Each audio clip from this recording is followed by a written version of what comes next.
A high school senior is 2 weeks away from graduation. She's doing what many teens do as they begin to take on more responsibilities and try on aspects of adulthood. She was working an after-school job. She was supposed to call her mom to come pick her up when her shift ended. Her mom dozed off and awoke well after she should have been done, but she hadn't received a call. Thinking that maybe her daughter found another way home, she looked to see if she was sleeping in her bed, but she wasn't. When she called her daughter's boss, he said that she had gotten into a car several hours prior at the end of her shift and left. An all too familiar situation played out with a delayed response in search and investigation efforts by police. Suspicions quickly fell on her employer, but no searches, questioning, or leads have ever led to her whereabouts. This year marked the 30-year anniversary of her disappearance. Somebody in Pine Bluff, Arkansas knows what happened, and the time to come forward is overdue. This is A Simpler Time True Crime, The Disappearance of Cleashindra Hall.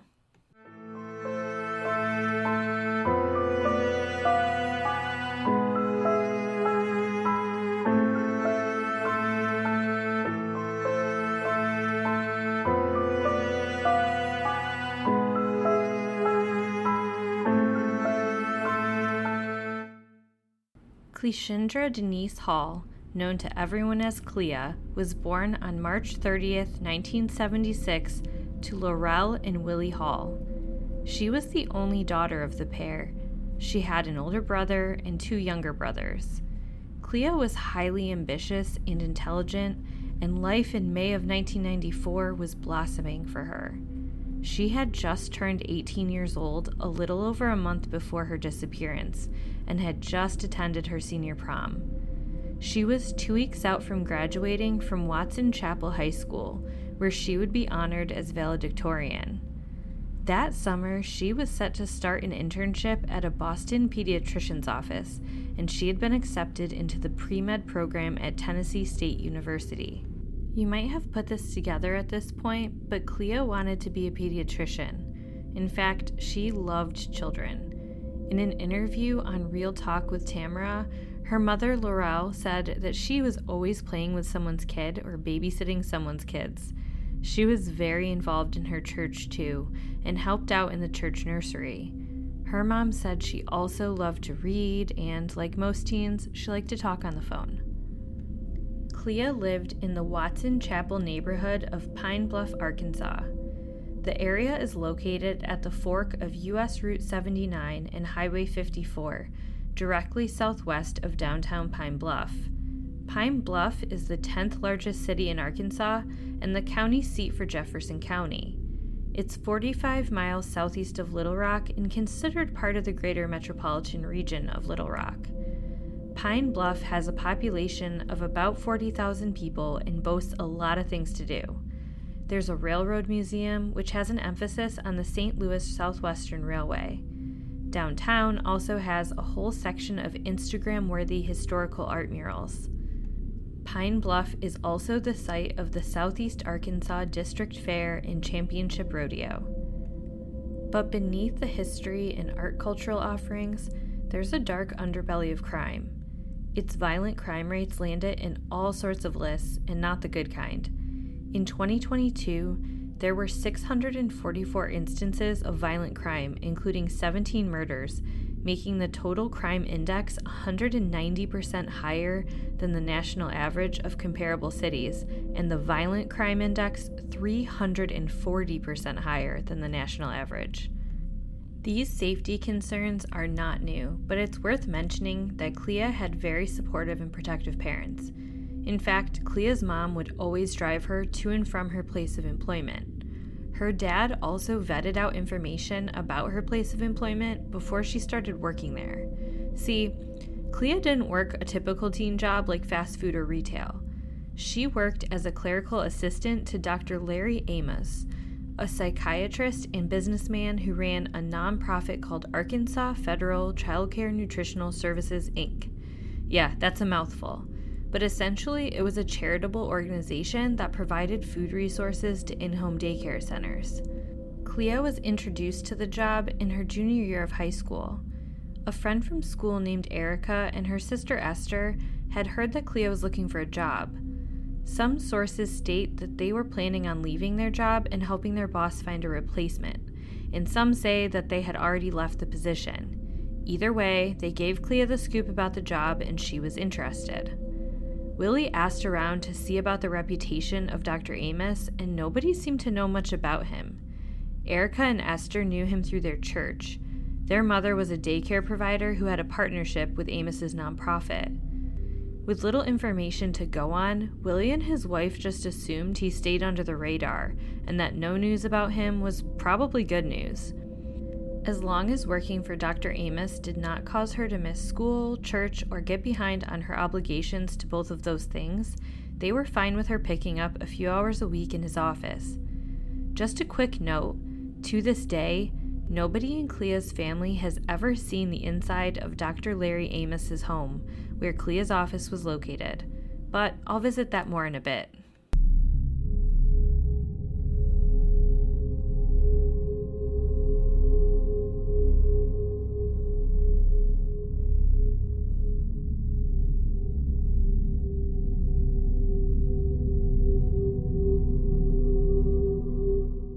So at the time of her disappearance, Clea had worked for Dr. Larry Amos for about a year. I'll share a photo of his house on the Instagram page at SimplerTimeCrimePod so you can better see what I'm about to describe. Clea worked in the office area of the Amos home directly above the garage. Dr. Amos shared the home with his wife and young son. While she was there, Clea helped with bookkeeping, tracking grant applications, and managing his correspondences. On nights where she worked, Clea would get dropped off by her mother. She would usually work a few hours and then call her mom to come pick her up. When Laurel pulled in, she would wait in the driveway for Clea to peer out of the office window above the garage. Clea would then sign out on her timesheet, inform the Amoses she was leaving, and exit through the garage where she would hit the button to open it and quickly duck under to get into her mother's car. May 9th, 1994 was supposed to work just like this, but it didn't. Immediately after school, Laurel went to drop Clea off at the Amos home, but he wasn't there. I'm not sure if there had been a scheduling mix-up. There isn't much information about this. Either way, the two went back home and Clea decided to take a little nap. Shortly before 5 p.m., Dr. Amos's wife called and said he had arrived home and was ready for Clea to come over. Laurel and Clea made their way back over, and Clea said goodbye to her mother. That would be the last time Laurel would ever see her daughter again.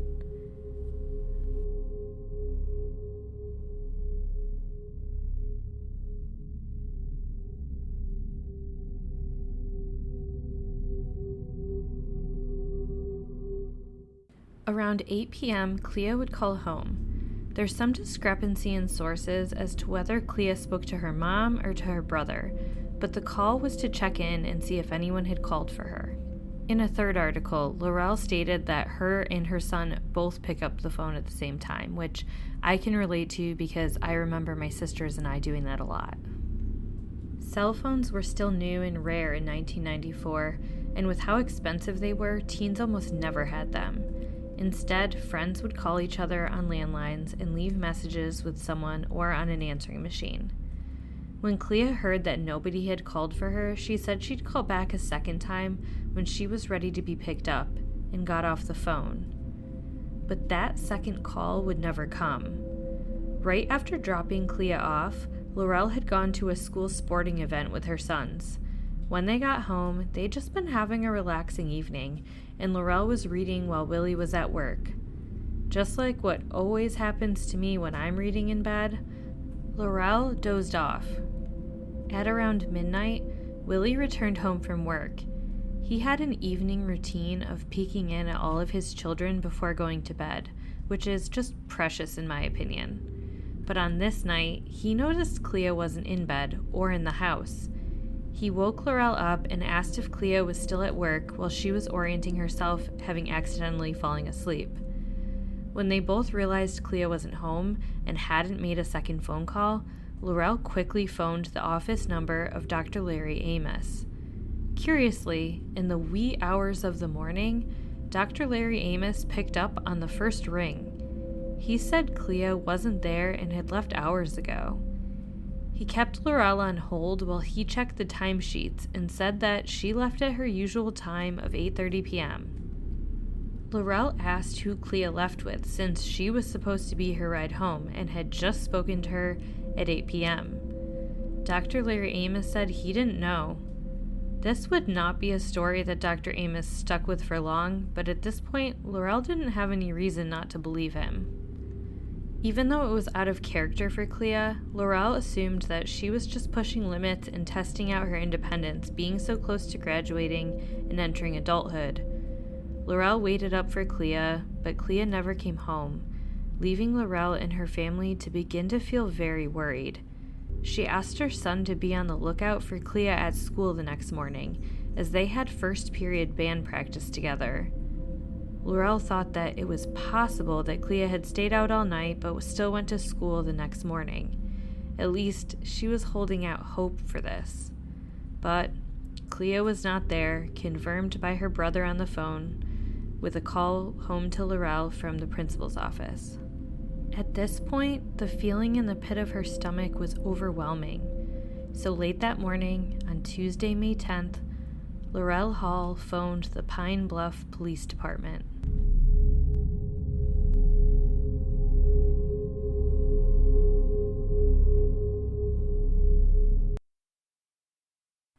I want to take a moment to thank you for listening this far.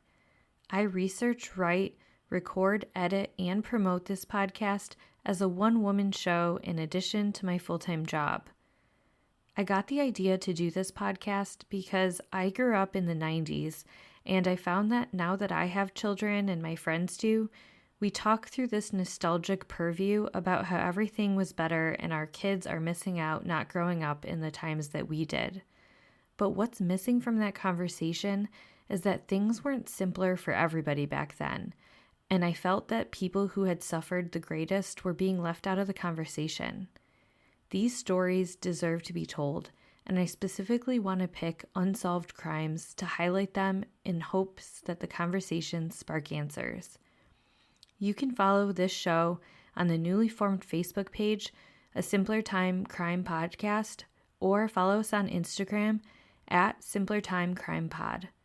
Thank you for listening. Now, back to the show.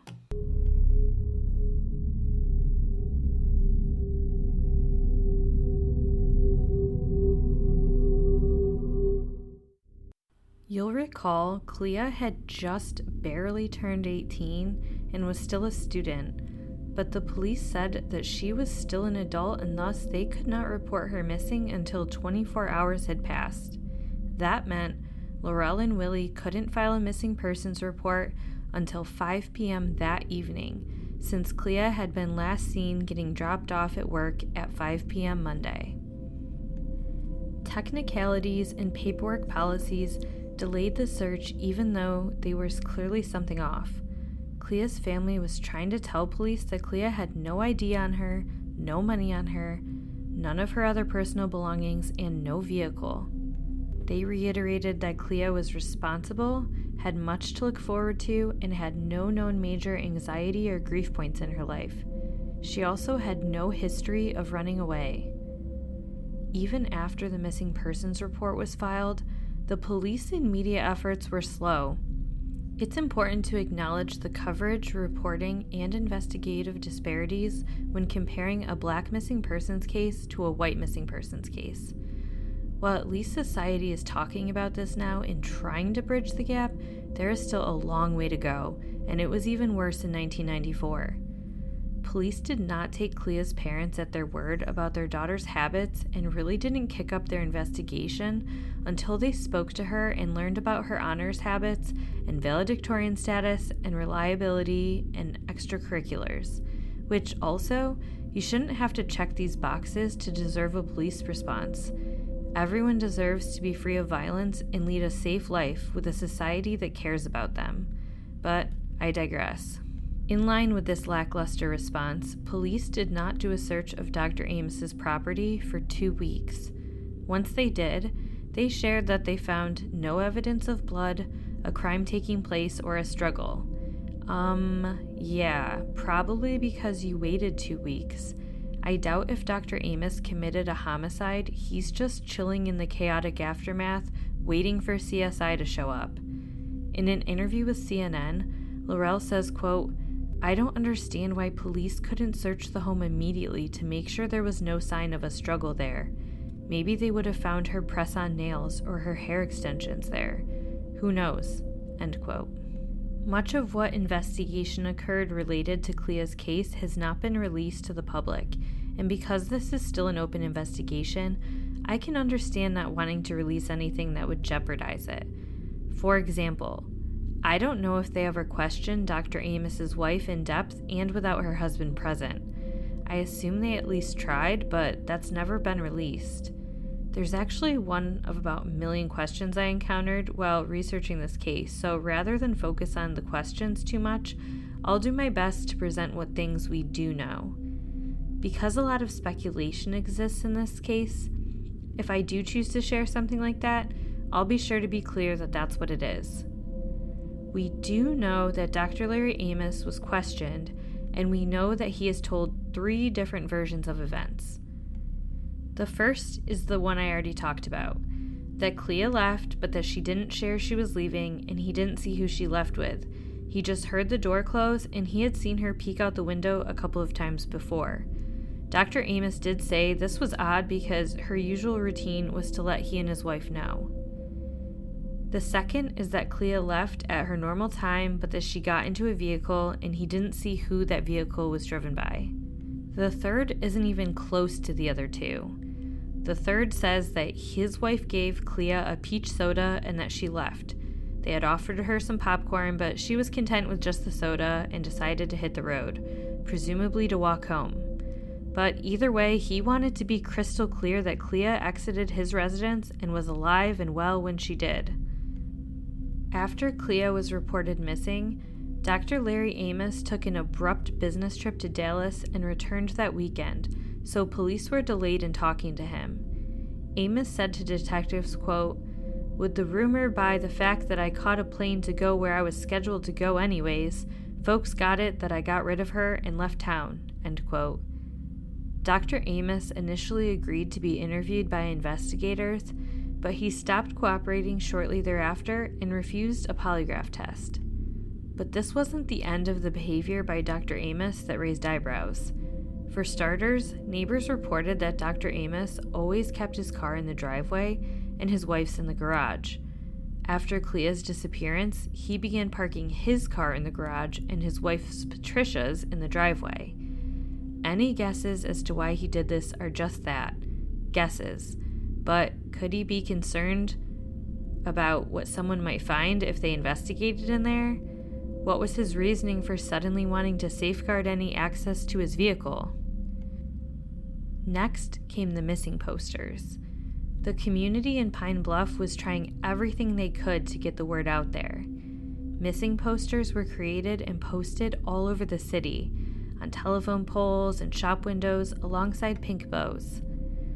But Clea's family started to notice that some of them were going missing, and one day a family friend allegedly saw Dr. Amos removing signs himself.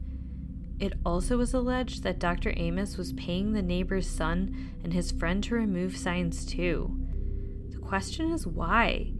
If you have nothing to do with this girl's disappearance and she was just a dedicated employee of yours who suddenly vanished, wouldn't you want to do everything in your power to help aid in the investigation? Instead, he tried to hinder it. Clea's family was able to connect with someone who agreed to bring scent dogs to try to follow her trail. They felt that the scent dogs could help determine if Clea had tried to walk home and where her trail may have ended. But Amos would not permit anyone to come on his property and asked them to leave. In the rare occasion that Dr. Amos has been seen in public or questioned about Clea, he ostensibly shows no concern over the disappearance of this young girl. His reactions are blasé, we'll say.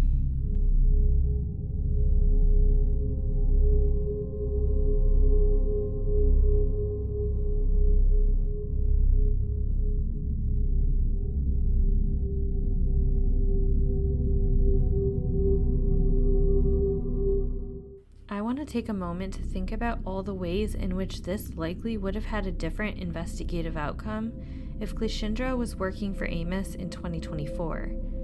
First, neighborhood surveillance on somebody's home cameras could confirm or deny a vehicle approaching the Amos house and Clea entering one. Clea would almost certainly have a cell phone, which she could have possibly texted if someone in the Amos house was making her uncomfortable or if she was afraid. Not a guarantee, but still more subtle than having to pick up a phone and articulate that. That cell phone would provide a heap of data and information. It could tell her location, calls, text messages. So, 1994 may have been a simpler time, but was it a safer one? Speaking of phones, police did obtain landline call records for the Amos home from the time Clea was working there, but they haven't released any information out besides the call to Clea's mother. In January of 2012, contractors who worked at the Amos property in the late 1990s came forward to say they had suspicious findings while completing their work. One man stated that while doing work inside, he spotted blood in the home, quote, like it had been splattered on the insulation, end quote.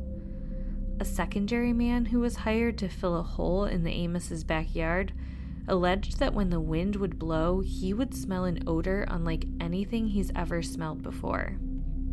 Police won't comment on if this was the antecedent to the warrant, but in March of 2012, they finally conducted a second, more thorough search of Dr. Amos's home. 18 years. 18 years to get back into this man's home.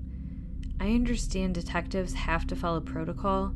I just remain unconvinced that it takes 18 years to secure enough probable cause to thoroughly search the home of the last person seen alive with a missing person. The search took place March 29, 2012, the day before Clea's 36th birthday. The search lasted 6 hours, and police brought in cadaver dogs and left the house with bagged up evidence. The lieutenant at the time, Bob Rawlinson, was asked if Amos was a suspect, and he simply stated, "We don't exclude anybody at this point." Amos was photographed casually reading his mail during the search of his home. He smugly told the cops that he had 9 renovations done to his home, so they should have come 18 years ago.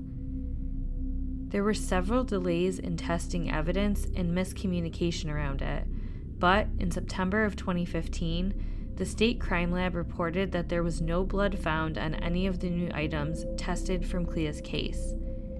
With all this focus on Amos, you're probably wondering if other suspects were investigated.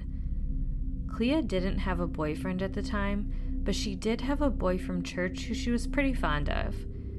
There's not a lot out there about what investigation was done into him, but he did cooperate and let his vehicle be searched and be questioned. He allegedly took a polygraph test that came back inconclusive. Police never have publicly ruled out anybody in Clea's case, but there also doesn't appear to be a lot of focus on this person, for whatever the reason. The source material doesn't state if this is the same boy or not, but one male friend of hers told police that a couple of weeks before her disappearance, he dropped Clea off for her shift. He described Amos as hostile and said that Amos came outside saying he doesn't allow courting on his property. Clea and the boy reiterated that he was just a friend giving her a ride to work, but Amos's icy demeanor rattled the young man. Clea's disappearance just hit 30 years. I watched interviews with her mother and was just in awe of Laurel's determination and positive mindset despite the pain she has endured. Fight for her daughter motivated me to want to share her story, to make sure we continue talking about it, and to not let Clea's story fall out of the public eye. I want to take a moment to go over the main theories in Clea's disappearance. The first is that she got into a vehicle with somebody else. This is possible and certainly one of the things Dr. Amos indicated happened. But why wouldn't she give her mom a heads up about this, since she knew her mom was expecting her and she'd never done this before? On the flip side, this does align with the law enforcement statement that they believe Miss Hall left that house that night with somebody she knew and trusted, and that she was the victim of foul play. The second theory is that she walked home. Again, certainly possible, but the only reason I could see her doing this is if she tried to get a hold of her mom but couldn't, and then felt this was her only way home. It was only a mile away, and in this scenario, she could have been hit by a car and the person panicked, or abducted on her walk home from the side of the road. But that second phone call never happened, so we know she didn't even attempt to reach her mom. I don't see this as likely. The third is that Larry Amos had something to do with Clea's disappearance. If that's the case, someone other than him knows what happened too. In a balloon release in 2023, Laurel stated, quote, "She couldn't have vanished into thin air. God is able, but I don't think that's what happened to her." In September of 2023, the Pine Bluff Police Department released a short video pleading for help from the public in Clea's case. They acknowledged that in the early stages of the investigation, there was a ton of errors on their end, and they provided their commitment to keep looking for answers. They emphasized that it's never too late to come forward with information. I don't know about you, but I'm still left with so many questions. Here are a few. Why did the two sisters leave Dr. Amos's job? Did they witness something they shouldn't? Were they subject to any inappropriate behavior? Had they truly just found another job, or was there more to it? Were the neighbors of the Amoses interviewed at the time? According to Laurel Hall, Dr. Amos has bought up many of the adjacent properties to his home and rented them out. Which leads me to my next question. If I'm Amos and I'm completely innocent, why stay in that same community that has so much suspicion over you? I'm not saying innocent people have to be chased out of town, but if you're innocent, it seems a lot easier to just relocate and lead a life of more anonymity and less suspicion. Heck, even if you don't leave town, isn't it pretty common for people around their 70s to downsize their family home and find a better home to suit your needs? I guess that's so, unless, the minute you sell your property, the new owners could immediately grant law enforcement complete access to anything they want. Then you might want to stay put. A recent missing persons poster shares a $5,000 reward being offered and reads, "No memory or piece of information is insignificant. It could be the key to solving this case." Clea was a young, beautiful, nurturing girl who I am confident would have gone on to do amazing things in this world. Her absence is a loss for this whole world, especially her grieving family who deserves to know what happened to her. I wanted to end with a 2024 quote from Laurel Hall.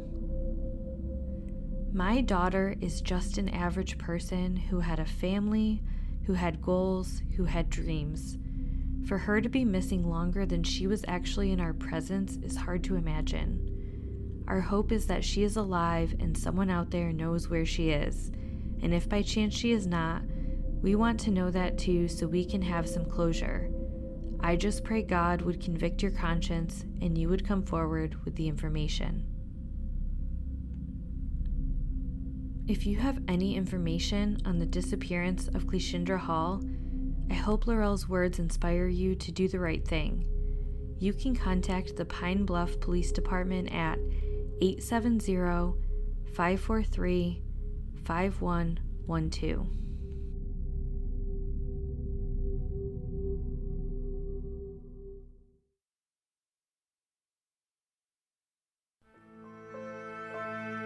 This has been A Simpler Time True Crime. If you appreciate the work I'm doing, please go and leave a 5-star review wherever you listen to podcasts. Also make sure to follow and subscribe so you never miss an episode. If you want to see pictures from the case, please go onto our Instagram page at Simpler Time Crime Pod, or follow the newly formed Facebook page, A Simpler Time True Crime Podcast. Thank you so much for listening.